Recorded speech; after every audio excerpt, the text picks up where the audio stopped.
Hello friends, welcome to today's vlog. This is going to be the start of the official moving vlog where I'm road tripping across the country. I am less than 2 weeks out from my second bodybuilding show of the season. The goal is to go pro. I was one place off last time, and the girl that got her pro card was a double pro card winner in the OCB Federation, which is just so incredible and honestly admirable, and she deserved all of it. We're gonna be competing in the Winston-Salem Classic, or Jack King's Classic in Winston-Salem, North Carolina. We're gonna be road tripping from Monday to Friday from California to North Carolina, and I'm doing it by myself. My husband is flying. If you do not know, I'm a military spouse, so my husband is a Marine, and it's uncommon for people to, or for wives or just spouses to go on TDYs. We decided to do that. We've been living in an Airbnb for the last 2.5-ish months. And we're going to be coming back to California afterward. So I'll be living in North Carolina for about a month and a half, road tripping up to Wisconsin to be back with my family. You are an OG if you've been around since the Wisconsin days. And then I'll be with them for probably like 3-ish weeks. And then I'll be road tripping back to California in the beginning of September. And I'll be back in time for my husband's best friend's wedding. And we'll be house hunting and getting a new long-term home for the foreseeable future, which we're really excited about. That's kind of where we're at. Other things about me, I'm a bodybuilding and lifestyle coach, so I do online coaching for a living, military spouse, bodybuilder obviously, and my brain is like completely shot right now, but it's the Sunday before we're moving. We have one more sleep until we are skedaddling on. Thanks for tuning in. I'm excited to bring you guys along for the journey. I actually might turn this into an active Q&A episode, because I did ask on my Instagram a while ago for people to ask questions, and I haven't responded to them yet, so I'll probably go back into the archives and do kind of a little like sporadic Q&A type of deal while we're traveling.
We weighed in just 0.3 above my lowest ever weigh-in after our 2-day refeed. Be so for real, that's crazy. We're all packed up. Trunk is completely full. We packed literally perfectly. Everything fit just enough. We're gonna get coffee and we're gonna hit the road. We just got to Arizona.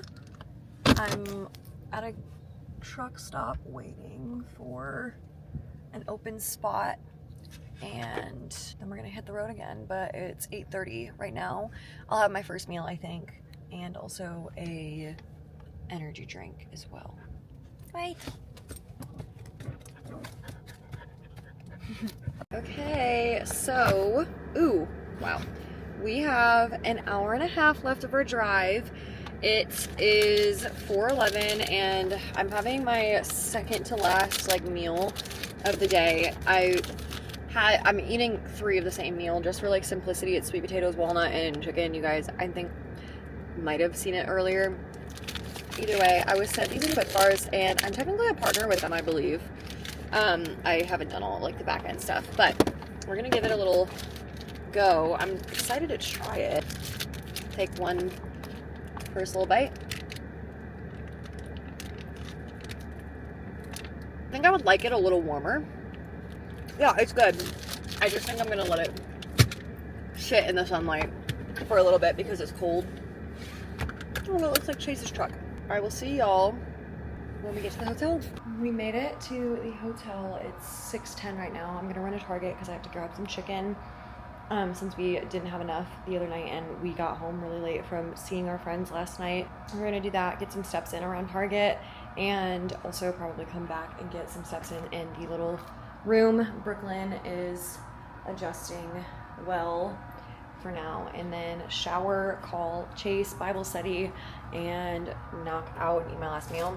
Currently drinking some magnesium. I just packed all of my food in this smaller cooler so I don't have to haul up my giant thing because I'm still gonna have to make 2 trips tomorrow morning to bring everything back down. So I'm gonna find the nearest Target, leave Brooklyn here, get the show on the road.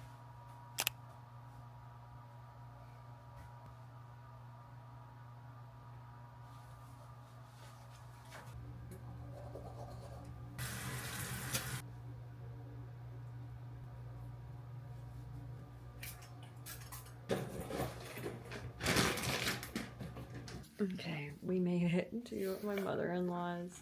I am so tired. As you can see, we have the sleep mask on. It was a long day of traveling, but I get tonight and tomorrow night here. And tomorrow I am literally staying here all day other than going to the grocery store.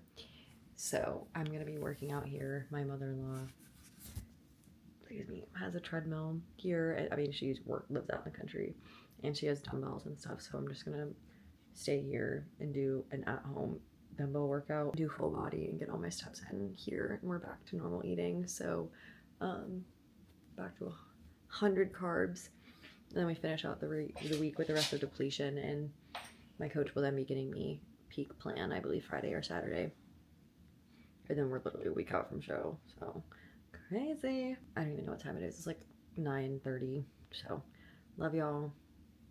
I'll see you in the morning.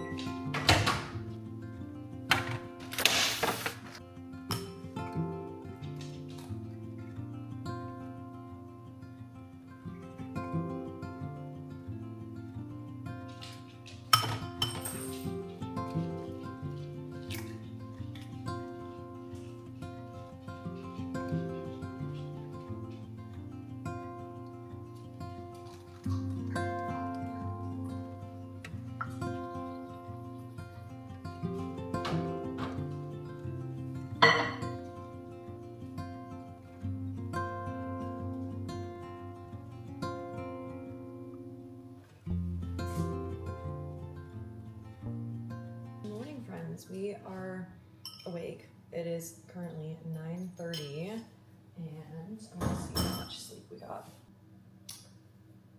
10 and a half hours of sleep. I ended up weighing in heavier than I did the other day, which is surprising because I got way more sleep. But we're gonna go to the grocery store quick, and I'm also probably gonna have some coffee, but I gotta get some more chicken to meal prep and beef to meal prep. Okay, well, we're gonna go run to the grocery store, probably also grab some coffee as well, and that's gonna be our day so far. Trying not to like feel lazy right now. I feel puffier, I will say. Definitely feel a little bit puffier. Y'all probably can't tell, but when you do bodybuilding for like ever, you kind of can tell the difference. Chase is on base already training, which is wild too. So it's 10:30 for him over there now. And then we're gonna hit the road very early tomorrow. I'll probably get up at like 4:45 and just skedaddle. So that's the deal. We are back from the grocery store, so we're gonna do a quick haul for y'all. And then we're also going to do a vlog style Q&A. I've been putting this off for a little while. It got asked a ton of questions last week and I just never responded to them. So for the haul, really quick. The girl at Starbucks was so sweet. I'm not a like Starbucks person, but I wanted the sugar-free flavor. I'm not a black coffee like drinker. Artificials will be cut in a couple days, so we did get this. In terms of what we're eating for today, and then also just meal prep for the week, I got a little thing of spring mix, cauliflower rice today, cottage cheese. Oh, poor avocado is a little damaged, but I'm just using 50 grams of this. This is kind of weird. I used to use plain Greek yogurt, low-key like vanilla now. I accidentally bought vanilla and then I mixed it with the salsa and I was like, That's actually pretty good. Then we got some chicken breast to meal prep and loads of sweet potatoes also to meal prep. We got some pecans instead of walnuts, so I'm excited to have these. But that's our little haul for today and also meal prep for the road. I'm gonna try and keep it as simple as humanly possible for the road like I have before. So we're gonna put these away quick. Let's go to the archived questions first. We'll swing back around to the new ones. Okay, so first question I got is, how did I get into bodybuilding? Great question. I was a high-level competitive gymnast, and I ended up dislocating my elbow when I was younger, and I didn't know it was dislocated until I was older. And when I had completed a vault, I sprained it back when I was like 16 years old. I was planning on going to college for gymnastics. Like, I loved it, and I also had a girl on the team whose name was also Callie, and she was super into working out, and she had the body that I wanted, and I knew that she did CrossFit type of workouts, and I wanted to get into that. I just didn't know how, and I was the girl that was different on my gymnastics team that didn't have the typical gymnast build. And so that kind of like was the first, like, I guess, exposure I had to just working out. And then my teammate's mom actually was an actual competitive bodybuilder, and she kind of helped open up that side of fitness there as well for me. So when I sprained my elbow, my hours went from 20 to 25 hours a week down to 10 to 12. And so in the mornings I would get up, go to the gym, go to high school, finish high school, go coach gymnastics for like 2.5 hours, and then finish up my own training for the remaining like 2 hours, and then like rinse and repeat. And then I remember senior year of high school, like just wanting to compete, asking my friend's mom, like, hey, who's your coach? Like, can you help guide me? So she gave me like the steps in terms of coaching, referred me to my first ever coach, and I documented that entire process. It is still up on YouTube for you guys to watch. It's so funny to watch my old self and younger self and Midwest self. I like hear myself talk. I'm like, girl, why did you sound like that? But that was just me when I lived in Wisconsin, and now I have more of like that accent isn't really there anymore because it basically was bullied out of me. Anyway, I ended up hiring my first coach, and she guided me through the process, and now I am a coach, and I do the same thing for other people as well. I live and breathe this sport. I love it so much. I don't foresee myself doing it for the rest of my life, hence why I am a natural only competitor. I will probably stay within OCB Federation for myself. Most of my clients also only compete in OCB. I've had a couple girls do NPC as well. I've had a couple girls do NFF, which is prominently in Texas. But that's kind of like the mini origin story. I do believe I have a whole fitness journey video that I did a little while ago. So if you want to look that up, you are definitely more than welcome to. But I'm going to go for a little walk for a while, and then I will come back and answer some more questions. This is my mother-in-law's property and her husband's. They are currently building another giant house over here. You can see, yep, that giant house over there. They have a little man-made pond as well. I don't know why this is like not wanting to like move properly at the gimbal. I was taking our little walk out here, and I want to live on a family compound so bad. Fun fact, if you didn't know, I grew up in like hickland, basically. I used to get made fun of, like, oh, you know, you're not actually country. Guys, I was country before country was cool. You guys will see if you're new here, like when I go to Wisconsin this summer, what I grew up around and everything like that. Brooklyn, what on earth are you doing? Next very common question I was getting asked is like, what the heck are your moving plans? Why are you doing another cross-country move? Basically, my husband is a Marine, and I'm blessed to have a husband that doesn't want to be without me for a long time. So initially, we were in Texas, and he did something that is called the MESEP program. So basically, he was enlisted in the Marines for 10 years. And they sent him to school, and he became a Marine officer, which means that you have a degree. Whereas enlisted is typically, that's when you go like straight out of high school, or you don't have a high school degree. And so he did the MESUP program. That's when we met. Then we moved to Virginia for this training. After Virginia, we were supposed to go straight to North Carolina and then California. And the school that he was going to for his official Marine job title was backed up. So that's why they sent us to California first. They sent him, I should say, back to North Carolina, but he was like, I want you to be there with me. So that's why we rented an Airbnb for a while. It gets even more logistically crazy when I talk about just our Airbnbs and how we move, because the house we were living in Virginia, we were supposed to buy, and praise the Lord that it didn't follow through. The house was a mess. But usually what we do when we move is we just buy all new furniture and turn it into an Airbnb. And that's how we've built our portfolio to over 38 units of our own that we own. And then we manage other people's as well. But with Virginia, we couldn't do that. We weren't gonna arbitrage it, so basically rent it and then turn around and rent it to Airbnb owners. We didn't want to do that either, because it was just, regardless, it was going to be a mess. The school that Chase was going to was backed up. That school, or that's why we got sent to California, then we moved back here. I'm going to be going from North Carolina to Wisconsin from mid-August to beginning of September. Then I'll be road tripping from Wisconsin to California beginning of September. I'll be then living with another friend whose husband is also on deployment on Camp Pendleton base, which is where I was located before. And then I'll be house hunting for mine and Chase's permanent residence after that. So that is all the crazy moving things that we are doing and all the plans. And again, I'm just grateful to have a husband that doesn't want to be away from me for that long. And if we have the opportunity to, because I work online, why not have me go? Ivory also asked, how do you stay on track with your goals while on vacation? And I think I'm quite qualified to chat on staying on track with your goals while traveling, being on vacation, etc. because I'm doing a cross-country move literally less than a week and a half out from my bodybuilding show, and I traveled all throughout all of my preps, so there's my credentials. And also while doing that for my last prep, I got first in 2 of my classes and second runner-up for overall. So I would like to say I'm quite qualified. I've talked about this before. You have routines, you have responsibilities. Even when your routine isn't able to be there, what responsibilities or what is the minimum standard that you are going to still uphold? For example, like I will hit my food, period. I break it down so easily to, okay, what is my carb? What is my fat? What is my protein source?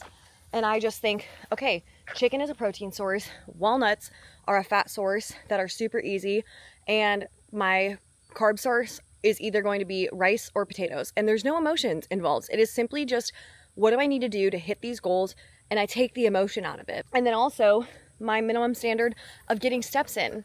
Like that's what I'm doing right now. When I was at rest stops and walking around, guess who's taking steps? Me. Guess who gets up a little bit earlier? Also me. I do the same thing with my clients, and I tell my clients to do the same thing, especially when you're on vacation and you have goals. Move around your rest days if possible so that you can spend it fully with your loved ones. And also, if you're on an extended trip, then get up earlier to do your goals, whether that be lifting at a gym, getting a body weight workout in, going for a run, whatever. So then you can have the rest of your day to give it to other people, and you don't have to worry about your own plan or anything there, or being like an inconvenience or having it be revolved around you. But instead, you are getting it done and not having to worry about the plans having to revolve around you or your schedule. So it simply just kind of like comes to a point of putting your desires aside and your ideals aside to just get it done. You take the emotion out of it and just simply act. Yeah, getting started. Like there are so many, I can't tell you how many times, guys, that I didn't want to do this. I don't want to go for a freaking walk right now. My body is honestly tired. I'm tired. I slept for an hour and a half, but I'm still tired. And guess what? We have bigger goals. I take the emotion out of it and I do it anyway. And that builds mental fortitude, resilience, grit. You can handle stress way better that way.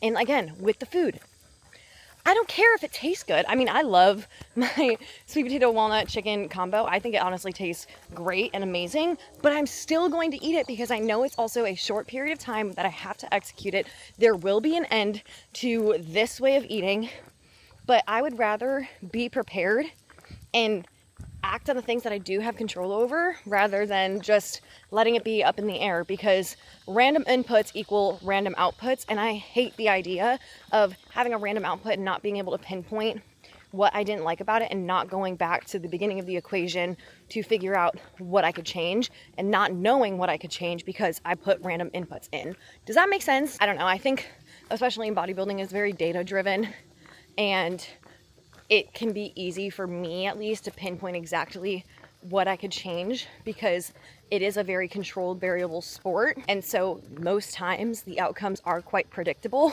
But in terms of staying on track with your own goals, like, you have the minimum standard that you have set for yourself. What are your absolute minimum responsibilities that you are going to uphold and honor for yourself even when your routine is out of whack? Like, I'm not in a routine right now, but I'm still hitting my steps, I'm still hitting my nutrition, I'm still gonna get a dumbbell workout in today even though it's not my usual. I'm gonna modify and make it a full body workout because I am only able to lift one day this week until Saturday. Those are the minimum standards that I've set for myself. That is the absolute floor. That is not the ceiling, it is the floor of what I've made a promise to commit for myself.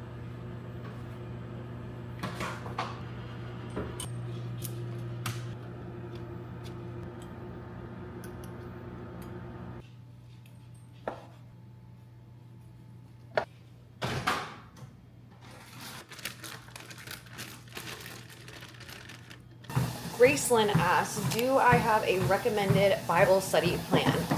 For me personally, I don't have like a specific plan. The way that I usually do my Bible study is that I just read one chapter at a time and I use the Enduring Word commentary and I'll just read my way through a book. I would suggest to somebody who is new to their faith or is wanting to just get into the Bible, I would advise reading a gospel. So Matthew, Mark, Luke, John. Usually John is a good one to start off with, and simply just reading one chapter a day with using the Enduring Word commentary in conjunction with that, because it can be really hard to understand.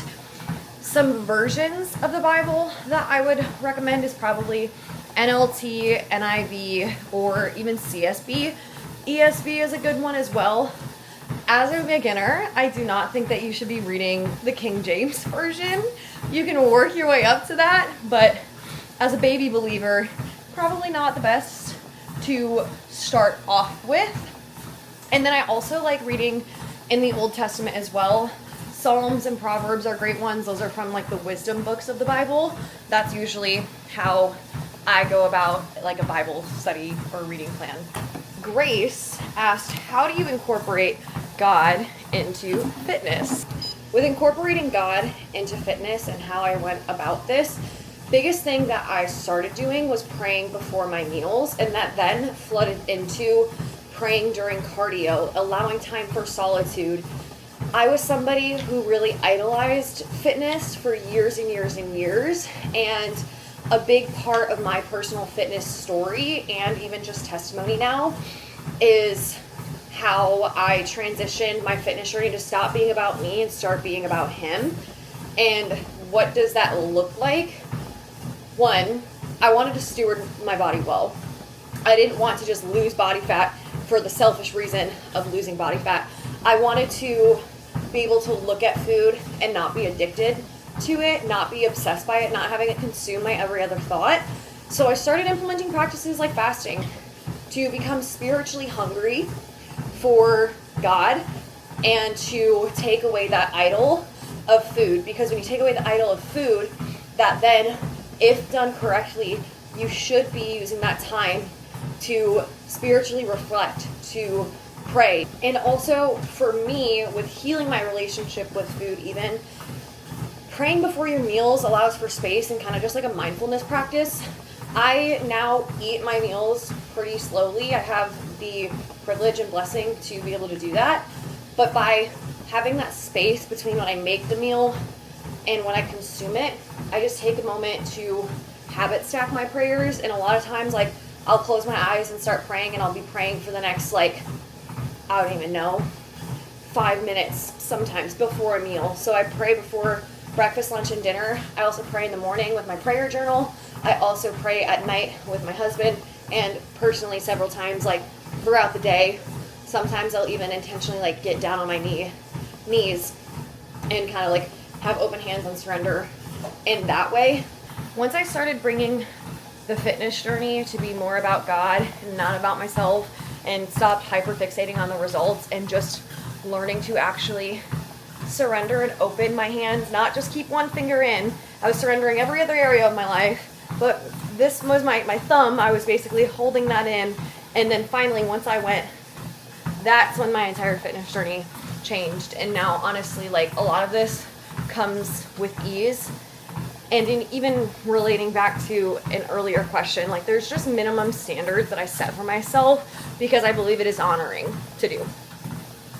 So I don't want to act out of alignment with that. I have so many podcasts talking about this exact thing, and it's hard not to go on a million different little rabbit trails with this because they all relate. And that's why with my coaching, it is not just health and fitness. It's literally an entire lifestyle transformation, because it's hard not to consider the other areas of life. Olivia asked, how do you incorporate faith into your relationship / how did you prepare for marriage? This is a really good question. So if you are unaware, my husband and I got married within 6 months.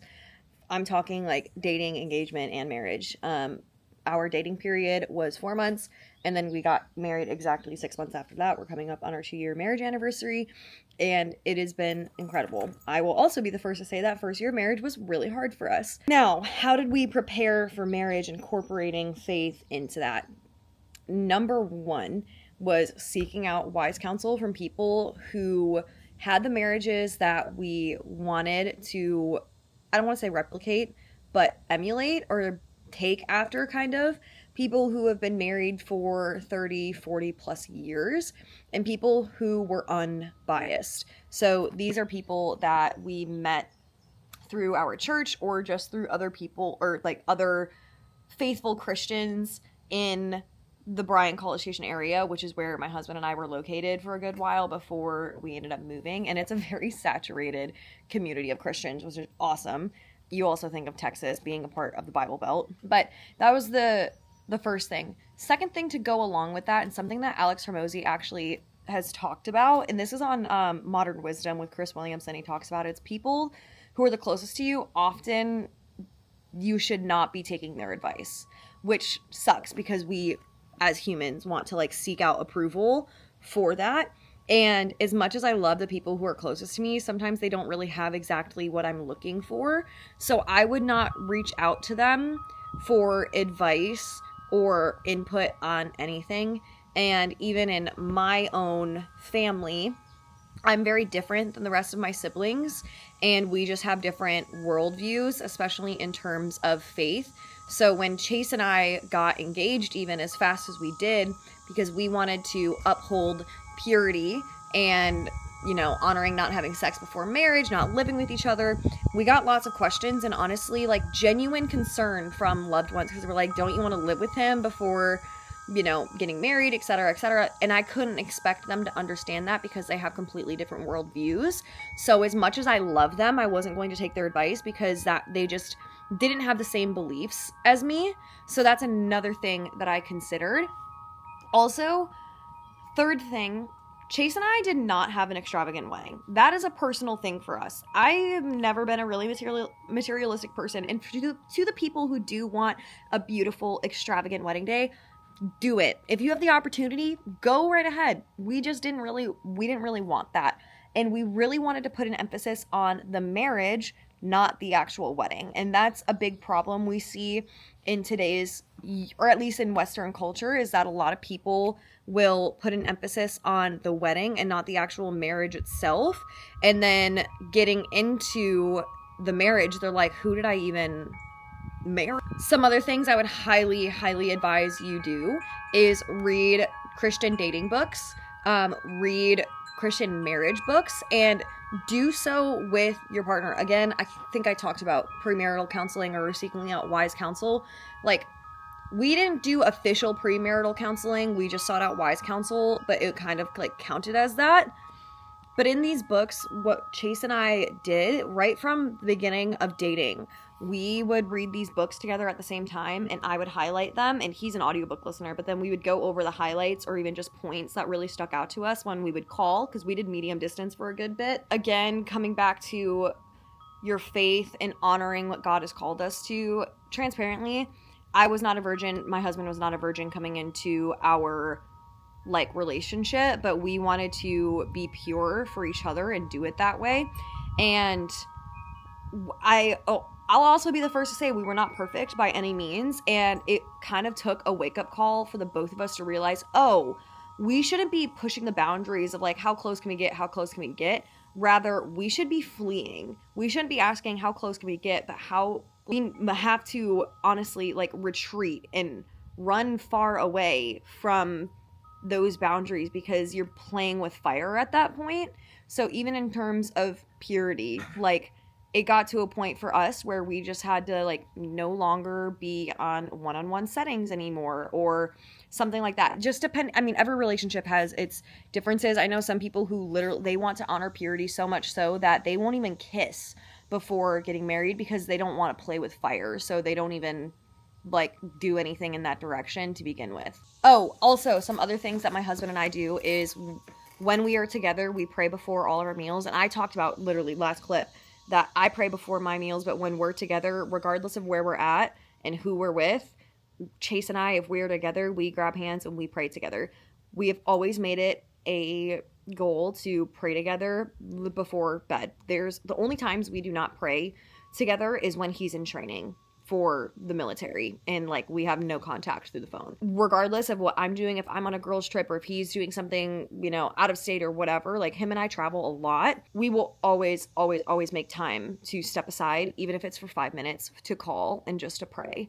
And I pray for him every single morning in my prayer journal. We ask each other consistently, how can we be praying for each other? And that has been a beautiful, beautiful thing. And I'm blessed to have a husband who does a really great job spiritually leading. And also, I'm talking about this, I want to leave y'all with a good golden nugget of like, you think of the husband as the umbrella. He is supposed to be protecting and covering his wife. Well, what has to hold up the umbrella?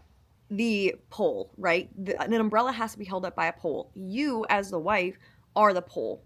So if you are not cultivating a space or encouraging your husband to be able to be that umbrella for you and holding him up and honoring him as such, how do you expect him to cover you in the first place? Like, I can't tell you how many times in Proverbs it talks about, like, it's better to live on the corner of a roof or in the rain or something than to live with a nagging wife. Like, don't just really try your best to stray away from being a nagging wife. Yes, you should have hard conversations, but also, for example, if your husband does something and it maybe isn't done exactly how you would do it, still say thank you. Like, for example, with the dishes.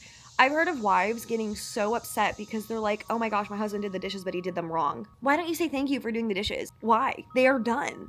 Maybe not in your way. They don't have to be done in your way.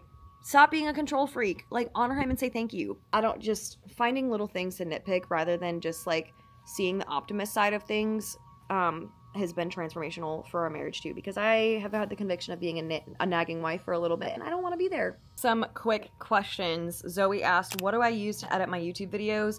I use Final Cut Pro on Mac. I've been editing for years on top of years. I used to use, I think it was iMovie, which is free. Now I also use CapCut. I use CapCut Pro for editing my reels. I also use Edits to edit my reels. And I've also used it on desktop as well. I ended up getting my laptop fixed one time and my sister let me borrow hers. So I downloaded CapCut a while ago and it worked great for Windows when I was using it. And I still like it. I don't use it though because I don't know how to use my external hard drive with it. And these videos take a lot of storage. So I use an external hard drive to edit. Ivory asked, favorite workout split? My workout split is full upper, full lower, push-pull legs. That could possibly change post-show time period. Still planning on doing a whole bodybuilding style like workout split. We're just gonna be eating more. and maybe I'll run. I'm still debating if I'm going to or not. My husband's going to be running the Marine Corps Marathon, or at least is supposed to this year, given timeline and stuff. Like, again, might have to change plan of action with that. That should be in October or November, so I might run here and there. A lot of my girls do anywhere from 2 to 5 day workout splits. Some girls will even technically do like 6 if they're doing like a hybrid approach and they prefer to split up their runs and their lifts on certain days. It's all like personal preference. I'll have some of like my bikini athletes or my figure girls, like their split is very much based on what their physique is specifically needing. So sometimes we'll do like shoulders and arms, or like we'll do basically a push day with an extra emphasis on shoulders or something like that. For me personally though, it is full upper, full lower, push-pull legs. We just wrapped up a workout and a shower. Jenna just asked, when you find your why, do you keep it the same or allow it to change as time goes on? I would definitely say that it has changed as time goes on, more so in the way that it has evolved.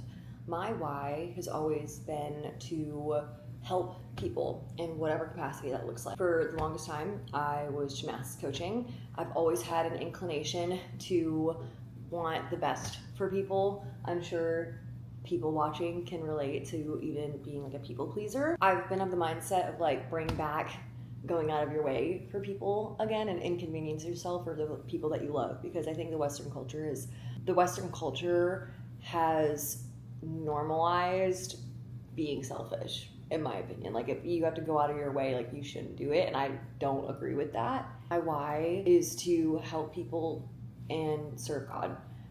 And at the beginning of this year, I had this kind of big, I guess, revelation or even aha moment of letting this be my North Star of the question that is, how can we best serve people and serve God, especially in terms of Achieve It Athletics. I have been journaling about this for quite some time, and that is just an evolution of the idea to serve people. So yes, it does evolve over time, but you want to be weary of consistently changing, like completely changing course. I guess what I'm saying is that, like, yes, your why should evolve. And I honestly have not struggled with figuring out what is fulfilling and what my purpose is. I've been blessed to know that helping people in some capacity is my purpose, or at least that is what I believe to be true. Whereas a lot of the people that I work with in terms of coaching struggle with that mission, and I have done a lot of work to help people realize and uncover and unlock what their why actually is by reflecting, looking deeply into themselves and also at their lives, getting uncomfortable, asking themselves the hard questions, facing fears. So yes, if I were to answer it point blank, yes, it should change and evolve over time. But be careful of consistently or constantly changing, like completely 180 flipping directions all of the time. I think as you're younger, it definitely explore, expand, and allow yourself to try new things to be able to figure out what your purpose or why is. But like, even think of an example that's like consistently coming to my brain is like, you're not going to be really a trustworthy person if you're consistently changing your path. It makes me think of like people who sign on with multiple different brands. You're not gonna trust their word because they signed on with this company, then they dropped them, and then they went to this other company. Like, loyalty isn't there. You know what I'm saying? So if your idea is to like help people, you should narrow down your niche essentially and get really, really good at that thing and really find where your expertise is and lean into it. But just like all the other things I've been talking about, there's like multiple factors to consider for all of these things. Do with this information what you will, and I'm happy to dive even deeper into this, and probably I'll end up doing a podcast episode on like all the things that we're talking about, because you can expand on all of these things.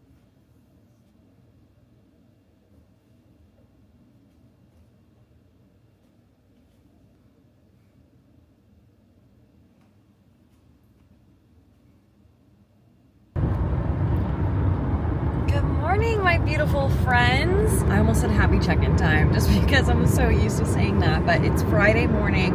We are on our last stretch.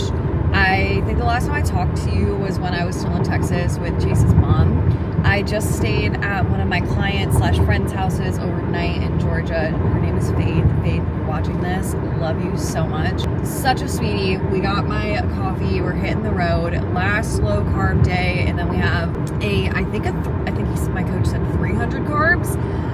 And then we're depleting, and I'm so excited. I wanted to come back on here to kind of respond to some more Q&As. So a couple questions that I got was about becoming a military wife, PCSing. One of my old clients, Tristan, actually specifically, was just like, any tips for jumping into the military wife life and just anything with PCSing so soon. So if you are a civilian or non-military life, PCS means permanent change of station. So that means like you're moving. And that is what Chase and I technically had just did. Right now we are doing a TDY, which is a temporary, I don't even know what it's called, temporary training essentially. So that's why we're going to North Carolina, and I'm going up to Wisconsin and everything there. When it comes to jumping into the military wife life, for context, here's my background. When I married Chase, he was still in school. He was on the enlisted side for, I believe, technically 10 years, including the school side. Then he commissioned as an officer. Enlisted and officer are two completely different things in the military. My husband is now over the enlisted guys. I don't know why I did quotes, but my husband's over the enlisted guys now. He's kind of like their boss, I guess. When we moved to Virginia, it kind of was like a smack in the face, because when I knew my husband in school, he was basically a civilian. I forgot that he was a Marine, I'm gonna be so honest, because it was a lot of training. It was very difficult for him. He was gone a lot. Thankfully, it wasn't like straight into a deployment, but like he would be gone for a week at a time. I wouldn't be able to talk to him at all because he wouldn't have his phone. For me, some things that really helped is finding friends outside of the military is huge. Don't get me wrong, I definitely can appreciate other military wives for sure, because they actually get it. And heck, some of my closest friends are military wives.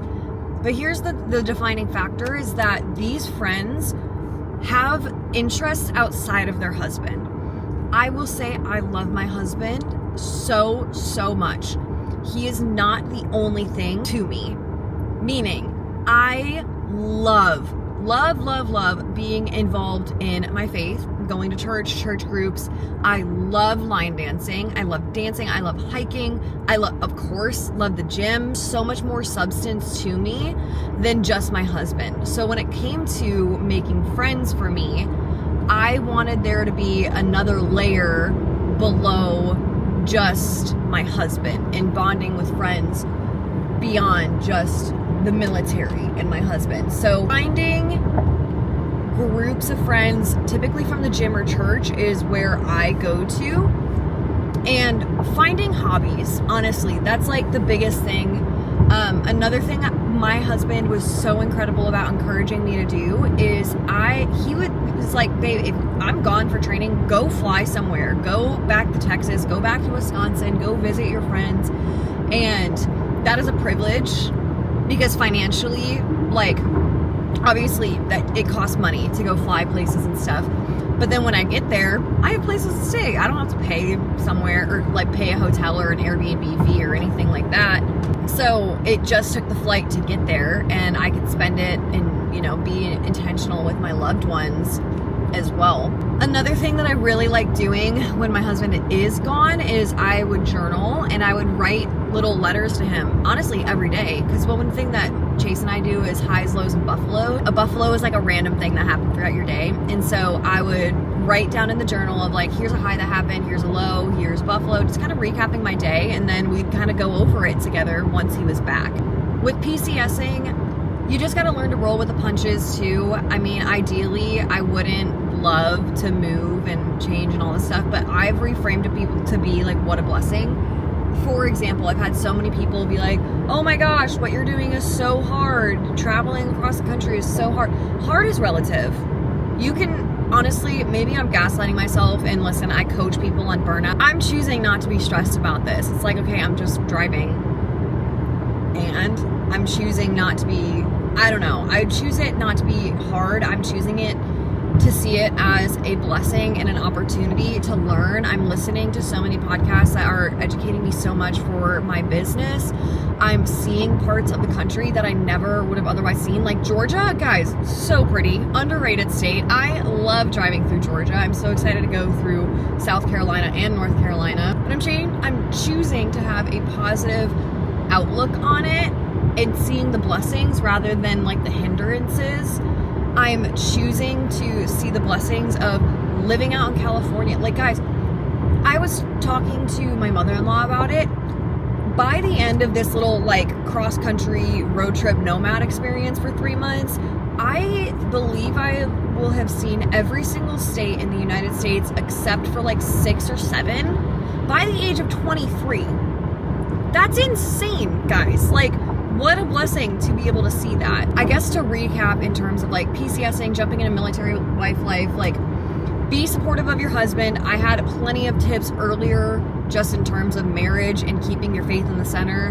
Being involved, like we were blessed to be involved in like Bible studies. Ton Tavern Fellowship is a huge one. I'm blessed to have a husband that does an incredible job leading and one that cares to lead his husband well, or not his husband, cares to lead his wife well. I haven't had an issue since diving full into the military life with my husband making me feel like a priority. Like I haven't had to fight for his attention, really.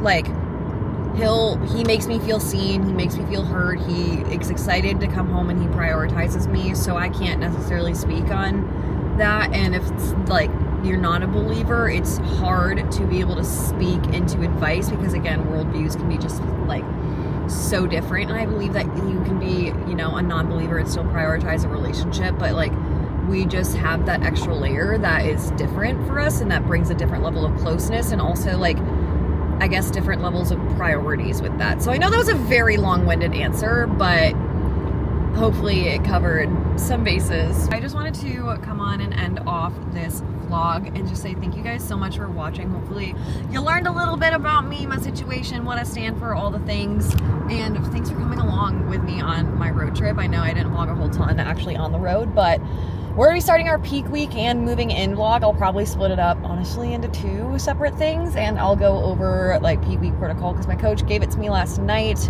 We're trying to survive. We are in the last 2 hours of the road trip, and North Carolina is beautiful. It reminds me kind of low-key of the Midwest, at least where I'm at right now in North Carolina. But I will say I did stop at Buc-ee's and I got the purse that I've been wanting to get for months now.